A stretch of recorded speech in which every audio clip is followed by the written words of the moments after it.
wudhu Nabi, cara Nabi Sallallahu Alaihi Wasallam mengerjakan wudhunya menurut versi ulama Ahlus Sunnah wal Jamaah Asy-Syafi'iyah terutama. Jadi bicara tentang sifat wudhu, tata cara mengerjakan wudhu tersebut, yang pertama membasuh kedua telapak tangan. Jadi cara wudhu Nabi yang pertama itu adalah membasuh kedua telapak tangan seraya membaca Bismillah, Bismillahirrahmanirrahim. Karena Nabi Sallallahu Alaihi Wasallam memerintahkan agar kita memulai wudhu dengan membaca Bismillah. Membaca Bismillahnya ketika membasuh kedua telapak tangan. Dibasuhnya 3 kali, masing-masing anggota tubuh itu dibasuh 3 kali. Karena ada keterangan dari Utsman bin Affan radhiyallahu an bahwasanya Nabi sallallahu alaihi wasallam berwudu itu tsumma tawaddoa salatan. Wudunya Nabi itu kata Utsman dikerjakan dalam membasuhnya itu masing-masing 3 kali. Tercantum dalam kitab Sahih Muslim, hadis ini nomor 230.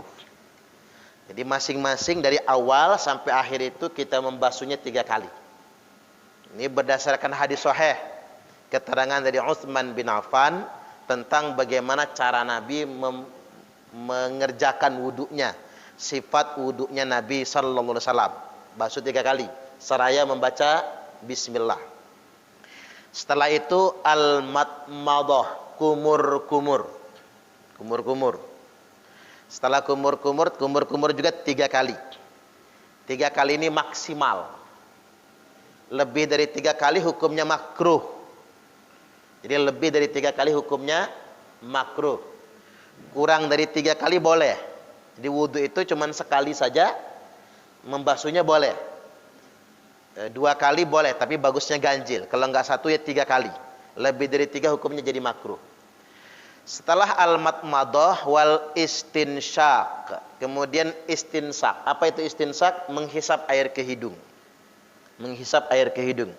Dihisap begini. Ambil genangan air pakai telapak tangan kanan, diisap. Bagusnya didongakkan kepala. Karena Nabi memerintahkan kita agar istinsak itu airnya agak dalam, masuk ke dalamnya. Wal istinsar lalu disemburkan pakai tangan kiri. Tapi ditutup begini, Pak. Nyembur nggak ditutup, muka orang di samping nanti. Jadi biasakanlah istinsak. Jadi membasuh hidung itu bukan memasukkan jari ke dalam hidung. Ya lama-lama mekar juga lubang hidung ini. Bukan begini. Kebanyakan orang masih begini tuh, membasuh hidungnya itu. Padahal bukan begini. Ada juga yang malasan Pak gini-gini doang. Apalah begitu itu. Yang benar dihisap air. Hisap, sembur.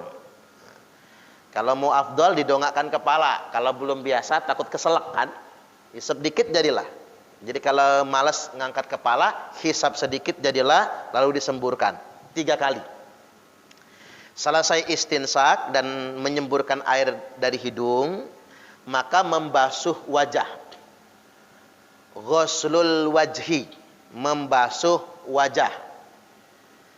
Nah, ketika membasuh wajah inilah yang disertai dengan niat. Ini niat kita itu an-niyatu 'inda ghuslil wajhi. Niat itu ditempatkan ketika membasuh muka. Di saat kita membasuh muka, semua bagian muka kita basuh, disitulah kita berniat. Ucapkanlah niat di situ, di hati minimal. Boleh diucapkan dengan lisan, karena kita sambil berwudu di hati. Nawaitul wudu'a li raf'il hadasil asghari fardhon lillahi ta'ala. Kalau mau pendek, nawaitul wudu'a fardhon lillahi ta'ala. Kalau mau pendek aja begitu nyebutnya. Itu wajib. Berniat ketika membasuh muka itu wajib hukumnya, karena rukun wudu.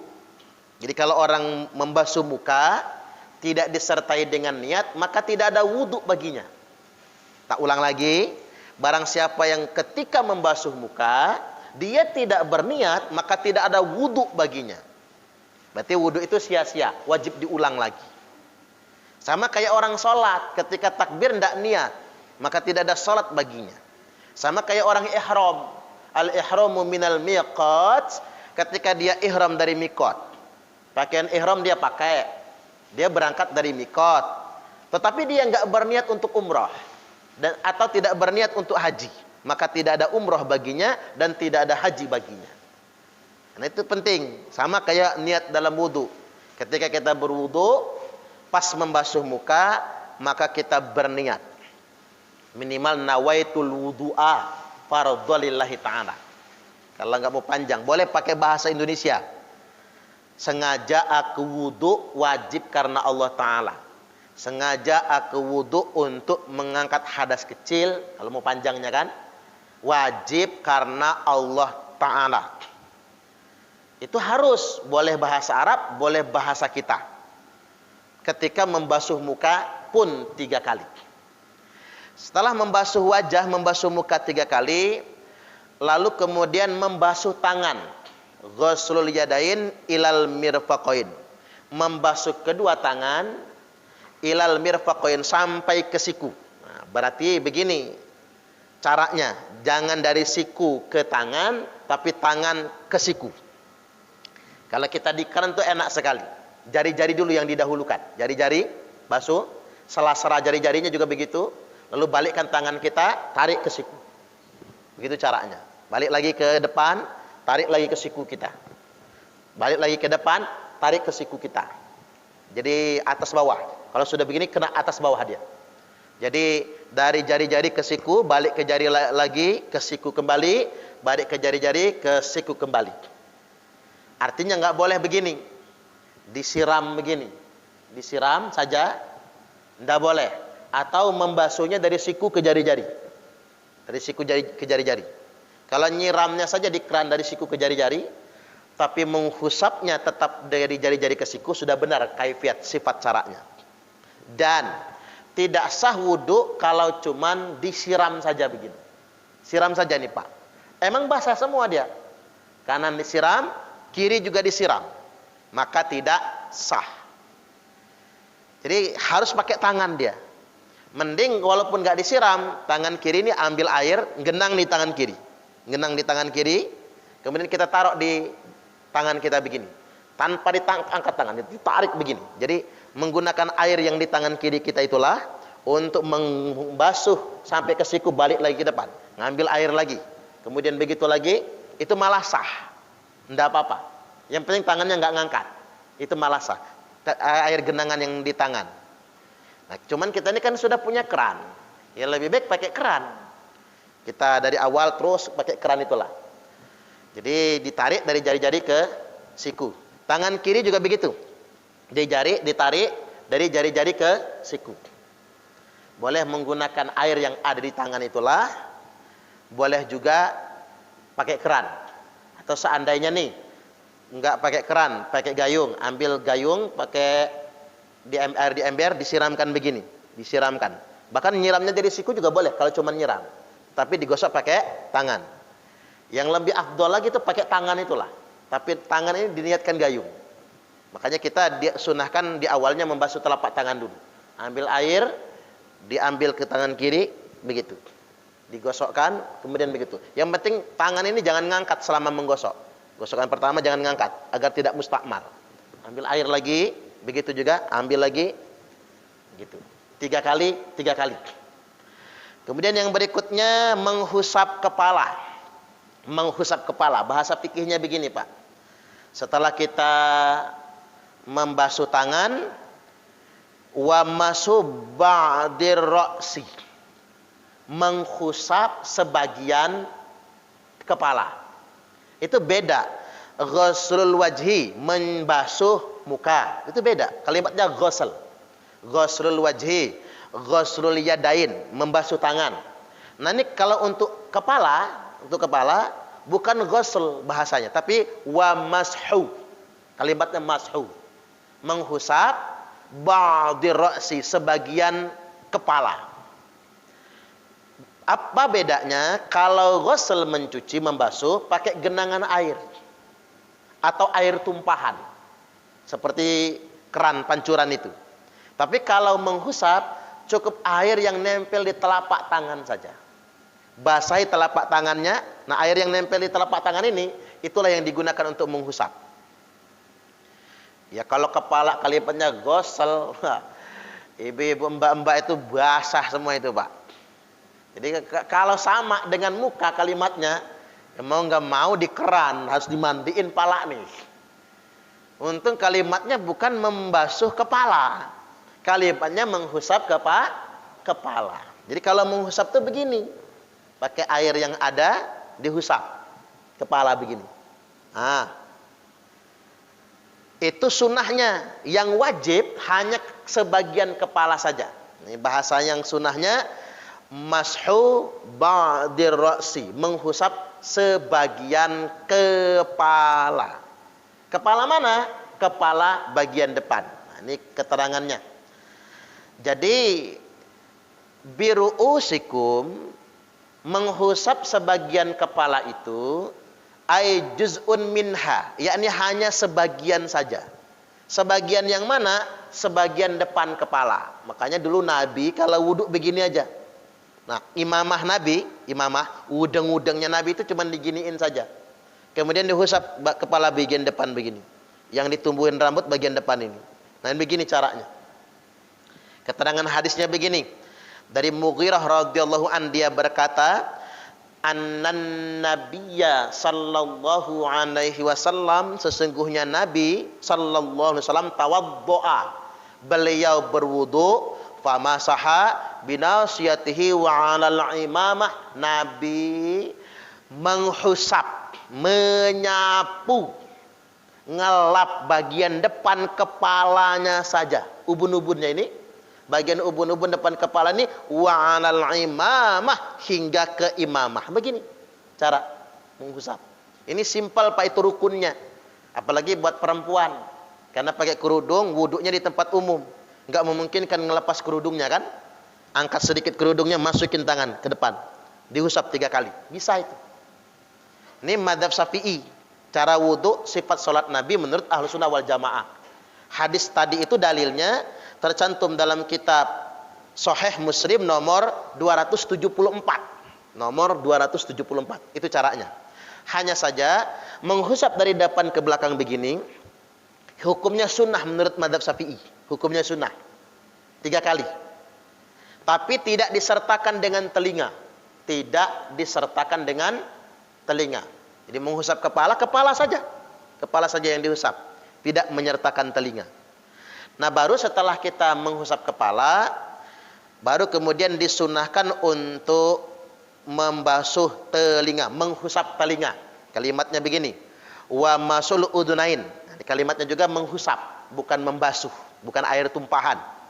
Wa masul udunain, menghusap, menyapu kedua telinga, zahirihima, bagian luar belakang daun telinga ini, bagian luar belakang daun telinga, wa batinihima, dan bagian dalam daun telinga. Bagian dalam daun telinga, jempol tangan di bagian luar belakang telinga, dari mulai tempat anting-anting, jari telunjuk masukin ke dalam lubang begini. Nah, begini. Dibarengkan. Kuping kanan sama kuping kiri barengkan begini. Nah, begini. Dari bawah naik ke atas sambil dipijit. Dari bawah ke atas sambil dipijit. Dikurek-kurek begini dikit, ke atas sambil dipijit. Itu cara menghusap telinga. Karena saya masih banyak ngelihat orang begini, Pak. Astagfirullahalazim. Nah, ini penting cara wudhu ini. Ngaku ngomongin Islamnya dan jedut langit, tapi cara wudhu aja masih salah gitu. Jadi jangan begini, masukin begini, sifat wudhu itu.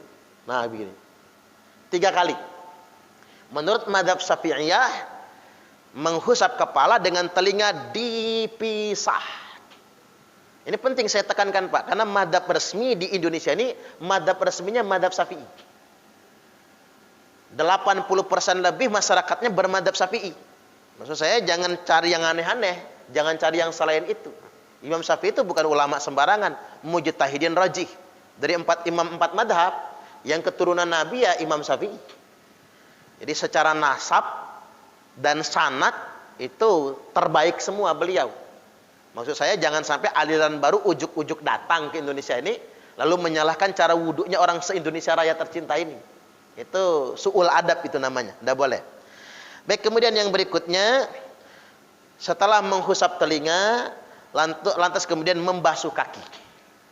Membasuh kaki ini hukumnya rukun wudhu. Ghuslur rijlaini ilal ka'bain. Membasuh kedua kaki hingga ke mata kaki. Hingga ke mata kaki. Karena kita sifat Pak, saya praktekkan di sini ya. Hingga ke mata kaki. Maaf, saya ngangkat kaki saya Bapak Ibu. Jadi kita harus masukkan jari-jari kita ke sela-sela jari-jari kaki kita. Kemudian dibasuh, ditarik ke mata kaki kita. Sampai mata kaki saja. Dia lakukan sebanyak tiga kali. Nah itu cara wudhu. Kanan dulu baru kiri. Karena banyak juga orang yang berwudhunya kakinya cuma disiram saja. Dihidupin keran, siram saja. Enggak sah wudhunya. Karena dia tidak membasuh. Dia sedang menyiram. Nah, jelas ya, paham? Nah itulah sifat tata cara wudhu Nabi Sallallahu Alaihi Wasallam menurut kesimpulan ulama Ahlus Sunnah wal Jamaah Asy-Syafi'iyah. Baik, saya ingin mempertegas tentang menghusap kepala. Menghusap kepala ini dua versi. Versi Imam Hambali dari depan ke belakang, lalu balik ke depan lagi, lalu ke telinga. Sekali cuman. Itu mazhab Hambali. Ada yang nanya, boleh nggak yang begitu? Boleh, itu sunnah juga. Itu sifat wudhu Nabi juga, tapi versi mazhab Hambali.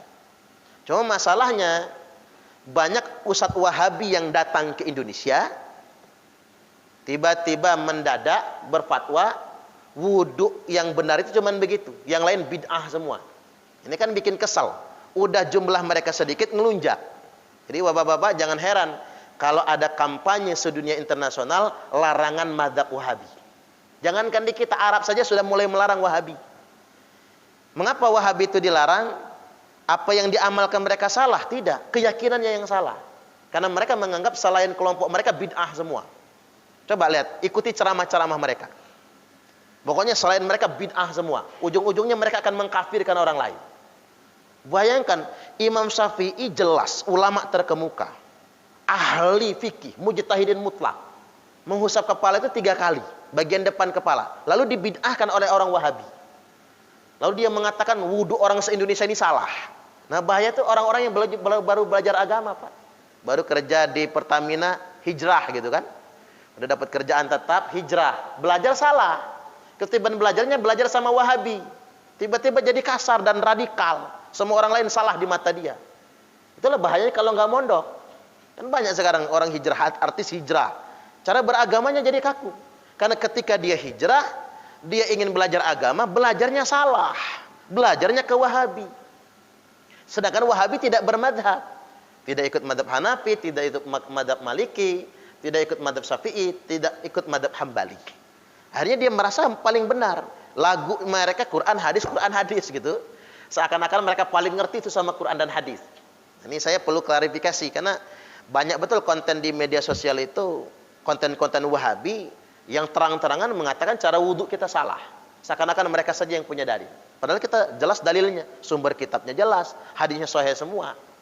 Sekaligus peringatan juga, belajar di media sosial itu cukup harus hati-hati juga. Buat apa kita beragama lantas kemudian kita jadi ribut gitu. Beragama semua orang jadi salah di mata kita. Kan begitu, kan salah, nggak enak juga begitu. Beragama keluarga juga jadi salah. Nah, jangan sampai sedemikian rupa. Jadi itu cara wudhunya Nabi. Dari cara wudhu tersebut ada 6 rukun yang harus kita perhatikan. 1, niat. Kemudian membasuh wajah. Kemudian membasuh tangan sampai ke siku. Kemudian menghusap kepala. Membasuh kaki dari jari-jari ke mata kaki. Yang kelima dan keenam tertib berurutan. Selain itu perkaranya sunnah semua. Dan disunahkan setelah kita berwudu agar kita berdoa. Doanya ngadep kiblat Pak, usahakan habis wudu berdoa. Asyhadu an la ilaha illallah wa asyhadu anna Muhammadan abduhu wa rasuluh. Allahumma ja'alni minat tawabina waj'alni minal mutatahhirin waj'alni min ibadikas sholihin. Kan waktu SD kita itu, waktu TPA kan? Itu kalau kita wudunya kayak gitu modelnya dari awal sampai akhir sempurna, lalu kita membaca doa tadi itu, makanya tulis saja di tempat wudu ya. Baca doa kayak tadi itu, maka di akhirat nanti kita diperkenankan masuk surga dari pintu surga mana saja yang kita suka.